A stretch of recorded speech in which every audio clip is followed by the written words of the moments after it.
Good morning my friends, isang maulang umaga po sa iyo lahat dyan. Ay, hindi pa rin talaga natigil ang ulan, no? Grabe. Parang may bagyo kagabi, lakas ng hangin, ganon.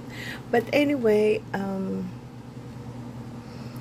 it's our third day na naman dito sa Villas M. At inihatid na po nila ang aming breakfast at nais ko pong ipakita ito sa inyo. Taran! Ito po ang breakfast na inihanda nila and it's really, really awesome. Ang saya-saya ko guys. So we have sausage, we have egg, ayan, may tuyo, saba na saging, at yan, margarita, saging, and kanin. And of course, we have coffee. We have pandan juice. And it's just amazing. Pinasok nila ang ang mesa. Sabi ko dito na lang sa loob kasi nga basang-basa dun sa labas. At ayan,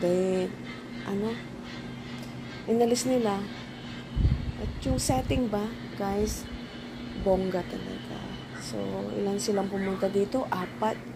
Just to prepare this one. At mamaya, lilipat nga kami mamaya sa sa main house.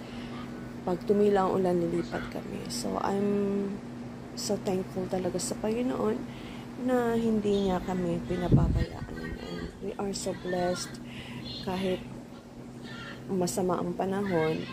Well, bawi naman kami sa pagkain, diba? Sa services. So, thank God. Alright guys, thank you for watching and for supporting me.